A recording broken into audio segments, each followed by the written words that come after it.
পরিপূর্ণ। আহ, এই পরিপূর্ণ শোভা দেখে মনটা বড়ই আনন্দিত হয়। মহারাজের জয় হোক। নবাব বাহাদুরের একটা পত্র আছে মহারাজ। পড়ে ফেলো শুনি, নবাব বাহাদুর কি বলতে চান। মহারাজ, রাজ্যে খুব দুর্যোগ ঘনিয়ে আসছে। ইংরেজ সেনা মুর্শিদাবাদ আক্রমণ করবে বলে তৈরি হচ্ছে। এই সময় নবাব বাহাদুর তার সমস্ত অঙ্গরাজ্যকে খবর দিচ্ছে নবাবের পাশে দাঁড়াবার জন্যে, যাতে ইংরেজদের এই যুদ্ধে পরাস্ত করতে পারে। এই সকাল সকাল একটা সুযোগ এসেছে, এটাকেই ভালোভাবে হাতে নিতে হবে। মহারাজ, রাজসভা শেষ হবার পর আপনার সঙ্গে দীর্ঘ আলোচনা করব। নবাব বাহাদুরের দূত আজ রাতে বিশ্রাম করুক, কাল সকালে আমরা আমাদের মতামত জানিয়ে দেব। মতামত আবার নতুন করে জানানোর কি আছে? আমরা তো ইংরেজদের সঙ্গে লড়বো নবাব বাহাদুরের হয়ে। সে তো বটেই মহারাজ, কিন্তু তবুও একটা আলোচনার প্রয়োজন আছে। দূত, তুমি বিশ্রাম নাও। মহারাজ কাল সকালে তার মতামত জানাবেন। যথা আজ্ঞা মহারাজ। আচ্ছা, কিছু একটা পরিকল্পনা মন্ত্রীর দুষ্টু মাথায় ঘুরপাক খাচ্ছে। মহারাজ, একটা প্রশ্ন মন্ত্রী মশাইকে করতে চাই, যদি আপনি অনুমতি দেন মহারাজ। তুমি আবার প্রশ্ন করবে? আচ্ছা বেশ, কর কর কর। মন্ত্রী মশাই, মহারাজ তো তার মতামত জানিয়ে দিলেন এবং যথার্থই বলছেন। তা সত্ত্বেও গোপন পরামর্শটা কি, ওটা আমাদের একটু পরিষ্কার করে দিলে ভালো হয়। মহারাজ, গোপালের এই প্রশ্ন আমাকে অত্যন্ত আহত করলো। আমি অপমানিত বোধ করলাম। একটা বাড়ির কাছে আমাকে কৈফিয়ত দিতে হবে? হ্যাঁ, গোপাল, তোমার এই কাজের জন্য তোমাকে আমি আজকের জন্য বহিষ্কার করলাম। মন্ত্রী মশাইকে অপমান করে তুমি কিন্তু ভালো করোনি, এটাই তোমার উপযুক্ত শাস্তি। ঠিক আছে মহারাজ, আপনার আদেশ শিরোধার্য। আমি আজকের মতো রাজসভা থেকে চললাম। আপদটা গেল। কি গো, এত তাড়াতাড়ি রাজসভা থেকে ফিরে এলে? আজ মহারাজ ভালোবেসে একটু তাড়াতাড়ি ছুটি করে দিলেন গিন্নি। ভালোবেসে ছুটি? কি কেন গো? ওই মন্ত্রী মশাইকে একটু রাজসভা সম্পর্কিত কথা জিজ্ঞাসা করেছিলাম বলে। কি যে ঘুরিয়ে পেটিয়ে কথা বলছো, আমি তো কিছুই বুঝতে পারছি না।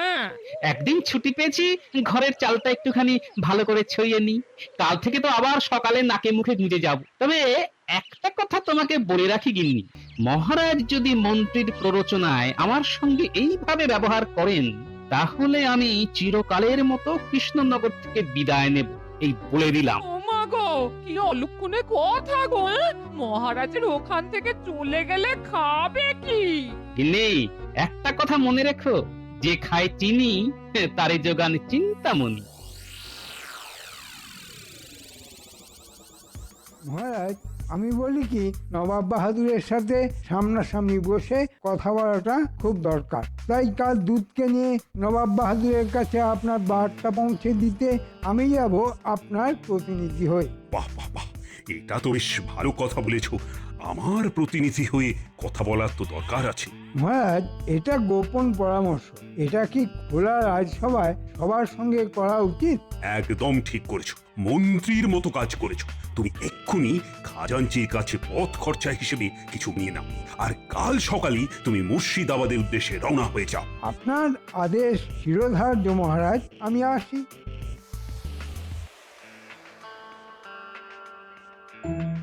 আপনি নাকি আজ রাজসভায় গোপালকে বহিষ্কার করেছেন? কেন মহারাজ, গোপাল কি এমন অন্যায় করলো?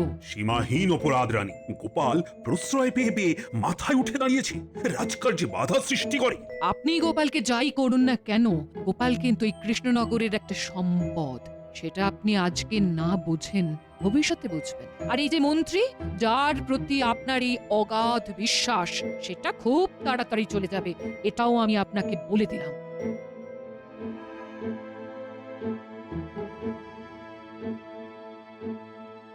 রানীমা, প্রহরী এসে গেছে। প্রহরী, তুমি এক্ষুনি যাও গোপালের কাছে, বলবে কালকে একান্তে আমার সঙ্গে দেখা করতে। আমি রাজবাড়ির মন্দিরে থাকবো, ওইখানে খুব সকালে গোপাল যেন আমার সাথে দেখা করে। ঠিক আছে রানীমা।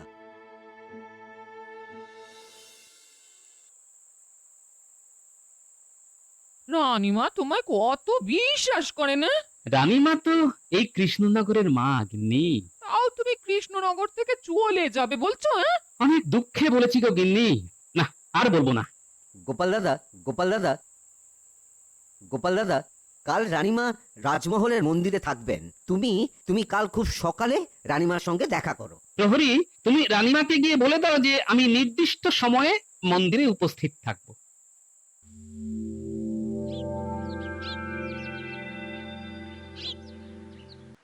রানীমা, গোপাল দাদা দাঁড়িয়ে আছে। গোপাল এখানে এসো, তোমাকে যেটা বলার জন্য ডেকেছি সংক্ষেপে সেটা বলে দে।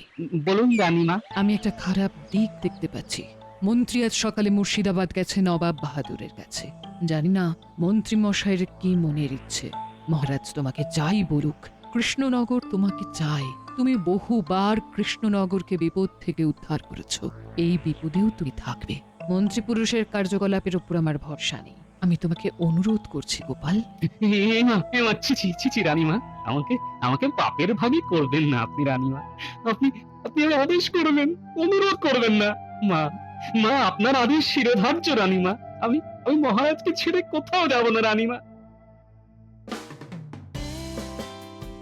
এতক্ষণে আমার মন্ত্রী মুর্শিদাবাদ পৌঁছে গেছে বলেই মনে হয়। কি বলো বৈজ্ঞানিক?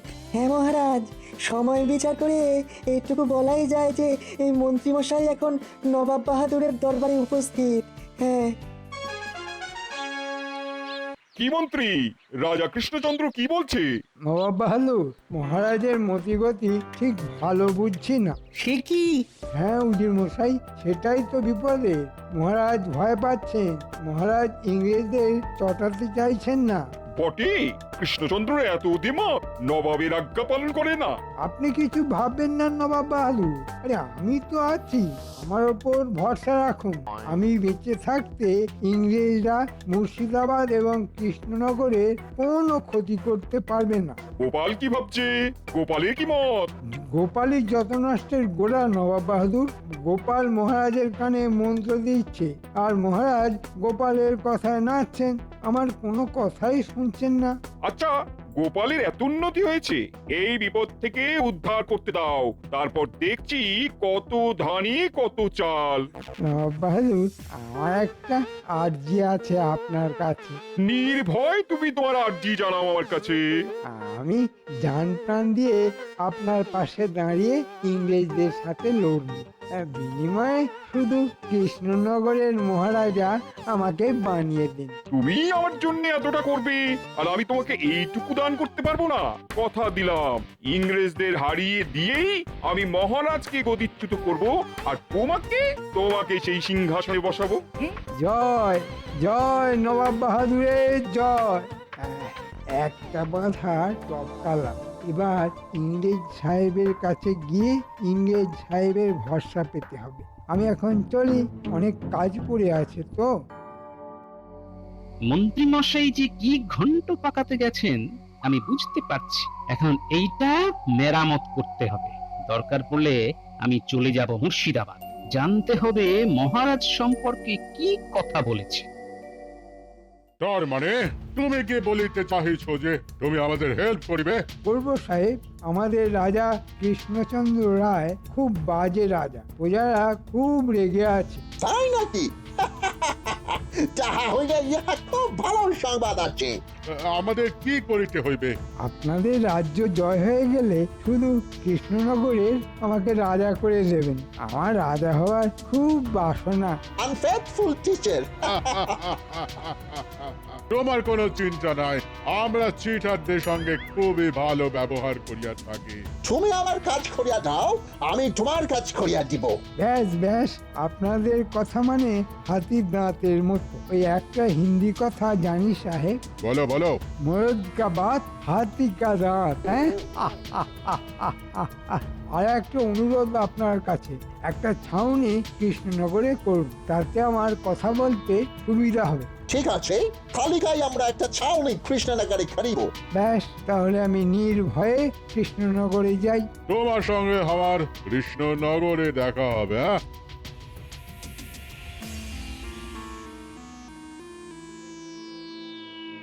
গোপাল, তোমার উপরে আমার অগাধ বিশ্বাস।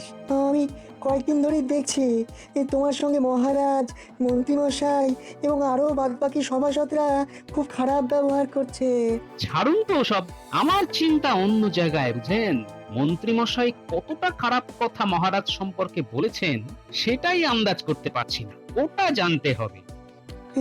কিভাবে জানবে? কাল মন্ত্রীমশাই রাজসভায় এলে আমি মুর্শিদাবাদ যাব, ঘাটা জায়গাটা মেরামত করতে হবে তো। তোমার সাহায্য লাগবে বৈজ্ঞানিক? গোপাল, আমি কৃষ্ণনগর, মহারাজ এবং তোমার জন্য সব সময় তৈরি থাকি। আমি জানি বৈজ্ঞানিক।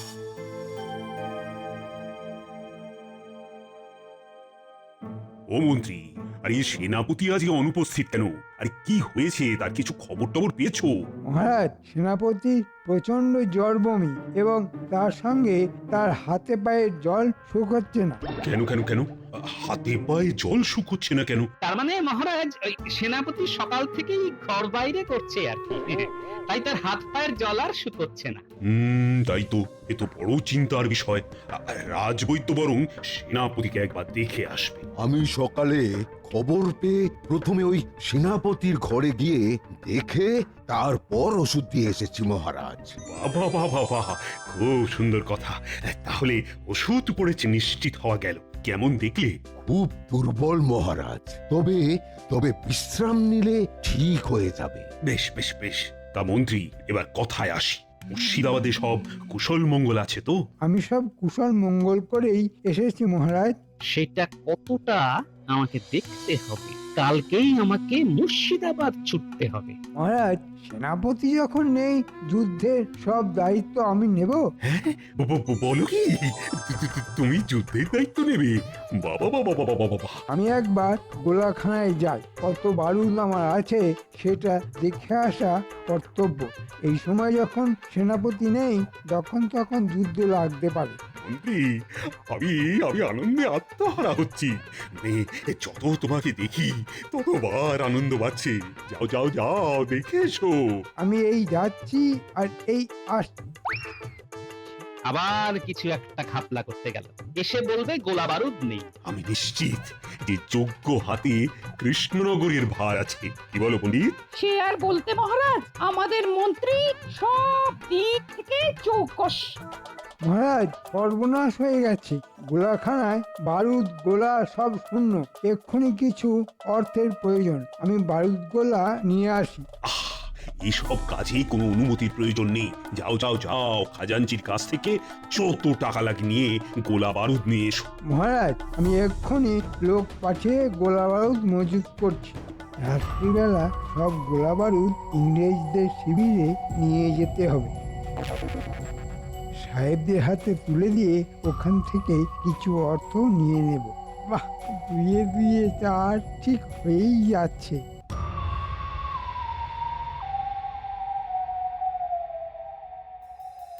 বিজ্ঞানী, লঙ্কা এবং গোলমরিচ দিয়ে কি গোলা বানানো যায়? লঙ্কা গোলমরিচ দিয়ে গোলা বানানো সম্ভব। এর মধ্যে আমার আবিষ্কৃত একটা রাসায়নিক দিয়ে দিলেই একেবারে গোলার মতো কামানের মধ্যে দিয়ে ছুটবে। হ্যাঁ, আমি লঙ্কা গোলমরিচের ব্যবস্থা করছি, আর কাল সকালে আমি মুর্শিদাবাদ যাচ্ছি। এই খবরটা শুধু আপনি জানলেন, কেমন? তুমি নিশ্চিন্তে যাও গোপাল।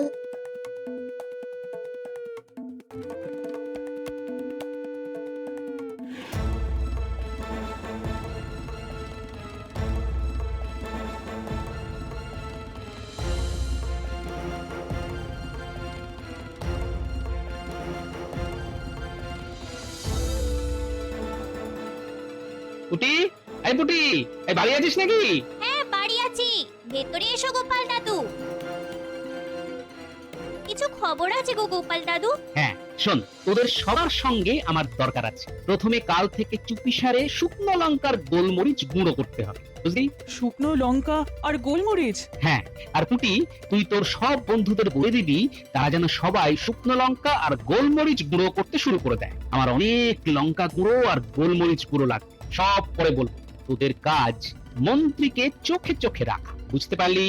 বুঝতে পেরেছি গোপাল দাদু, তুমি নিশ্চিন্তে থাকো।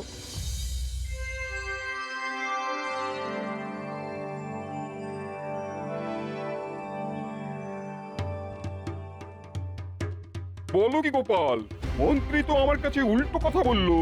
নবাব বাহাদুর, যে উল্টো সে তো উল্টো কথাই বলবে। আমাদের মহারাজ নবাব বাহাদুরকে যুদ্ধে সাহায্য করতে প্রস্তুত আছে। জাহাপানা, কাল না আমারও মন্ত্রী মশাইয়ের কথা শুনে কিরকম যেন একটা সন্দেহ হয়েছিল। তুমি কি রকম উজির হে, তোমার সন্দেহর কথা আমাকে বলবে না? হতেই পারে নবাব বাহাদুর, বড় কাজে এসব ছোটখাটো ভুল হতেই পারে। আর একটা কথা, যুদ্ধে আসবে নাকে কাপড় বেঁধে আর চোখে কালো চশমা পরে। নাক, মুখ আর চোখকে সামলে রাখতে হবে, নইলে লঙ্কা গুঁড়ো আর গোলমরিচের ঝাল চোখ জ্বালিয়ে দেবে। আমাদের করে আবার ওই রাসায়নিক দেওয়া হচ্ছে কিনা তাই বললাম। আর তাহলে ইংরেজ বিজয় হচ্ছে? হ্যাঁ, হচ্ছে।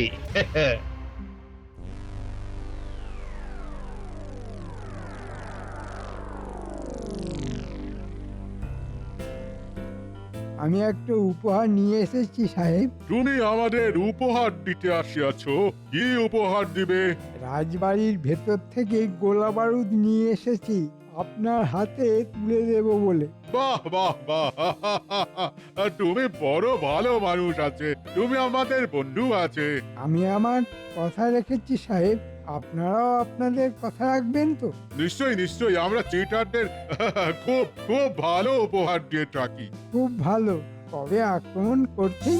আমরা আক্রমণ করিব কাল বাদ পরশু। মন্ত্রীমশাই সাহেবের ছাউনিতে গেছে, গোপাল দাদু এলেই বলতে হবে। মন্ত্রী মশাই, একটা বদের ধাই লুকিয়ে থাক, মন্ত্রী কোথায় কোথায় যায় আমাদের দেখতে হবে। ওই মন্ত্রীমশাই আসছে, লুকিয়ে পড়। এবার বটা ঘটা বাড়িতে যেতে হবে। শুধু একটা জিনিস খচখচ করছে, গোপাল আজকে রাজসভাতে এলো না কেন? শুনলি তো, চল লুকিয়ে পিছু নি। চল।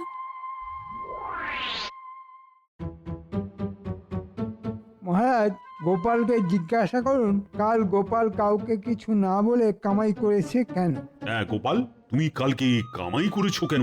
আমাকে একটা কাজে কাল একটু বাইরে যেতে হয়েছিল মহারাজ। একজনকে ভূতে ধরেছে তো, তার জন্য ওঝার বন্দোবস্ত করতে গেছিলাম। কাকে আবার ভূতে ধরেছে? ভূত তাড়িয়েছো? ওঝা ভূতের ব্যাপারটা বুঝতে পেরে গেছে, একটু সময় নেবে, খুব ধুরন্ধর ভূত তো। দেখো, এখন কোনো সময় কামাই করা চলবে না। দেখছো না ইংরেজরা আক্রমণ করবে বলে প্রস্তুত হচ্ছে। আরে এই সময় সলা পরামর্শ দরকার। রাজনীতিতে আমার কি প্রয়োজন মহারাজ? আমি তো ভাঁড়, লোক হাসানোই আমার কাজ। এখন ভাঁড়ের প্রয়োজন আছে। আমাদের মাথা যখন ক্লান্ত হয়ে যাবে তখন তুমি হাসাবে। কি মহারাজ, ঠিক বলেছি তো? এমন হাসাবো টের পেয়ে যাবেন মন্ত্রী মশাই। এবার রানীমার হাতে নবাব বাহাদুরের চিঠিটা দিয়ে দিলেই আমি মুক্তি পাবো। ওটা গিন্নি ঠিক করে নেবে, যতই হোক গোপাল ভাঁড়ের গিন্নি তো। কি ব্যাপার গোপালের গিন্নি, তুমি আমার সঙ্গে দেখা করতে চাও? গোপালের কি কিছু কথা আছে? আছে রান্নিমা, আছে। এই যে চিঠিটা আপনাকে দেবার জন্য পাঠিয়েছে, এটা আপনি পড়ে মহারাজকে দেবেন। নবাব বাহাদুরের চিঠি। আমি বুঝেছি, ঠিক আছে। সভার কাজ শেষ করে মহারাজ এলে আমি এই চিঠিটা মহারাজের হাতে দেব।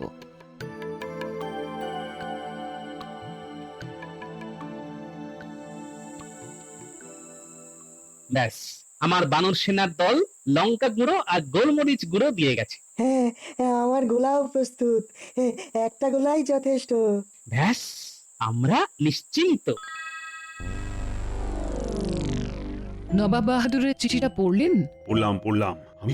আমি তো ভাবতেই পারছি না রানী, আমার মন্ত্রী এতটা বদমাশ। গোপালের তুলনা নেই। মহারাজ এতক্ষণে জেনে গেছেন আশা করি। অসৎ মানুষ জিততে পারে না।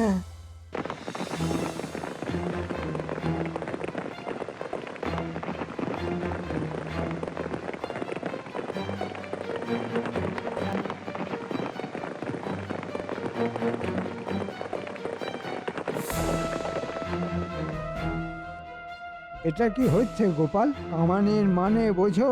হ্যাঁ, কামান। মান ছাড়া কামান হয়? গোপাল, সব কামান ঠিকঠাক বসেছে তো?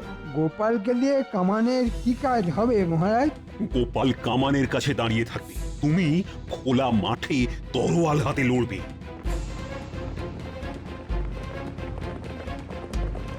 আমি আমি দূরবীন দিয়ে দেখতে পাচ্ছি ইংরেজরা আসছে ঘোড়া ছুটিয়ে।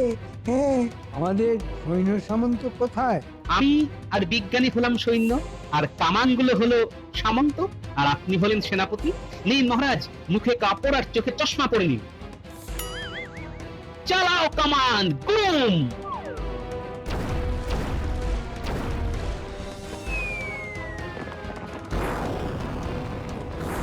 এলো, চোখ মুখ চলিয়ে ঢেকালো। Oh my God! কি হইতেছে? It's burning! চোখ মুখ জ্বলছে, যুদ্ধে কাজ নেই। বাড়ি চলো, বাড়ি চলো, বাড়ি চলো। সাহেব, তুমি আমাদের সঙ্গে আরে ভারতীয়দের সঙ্গে লড়তে এসেছো? তুমি জানো না আমাদের বুদ্ধি? দেখো দেখো, আমরা কিরকম নাক মুখ ঢেকে যুদ্ধ করতে এসেছি। সৈন্য সাহেবদের বন্দি করো। মন্ত্রী মশাই, সরি সেনাপতি মশাই, কেমন বুঝছেন? মন্ত্রী এখন বোঝবার অবস্থায় নেই, ওর চোখ নাক কান সব জ্বলছে। ওরে বাবারে, ওরে বাবারে, জ্বলে যাচ্ছে। ওরে বাবা, মন্ত্রী, এবার তোমার কৃষ্ণনগরের রাজা হওয়া তো আর হলো না। গোপালের বুদ্ধির কাছে সাহেবরা কি টিকতে পারে?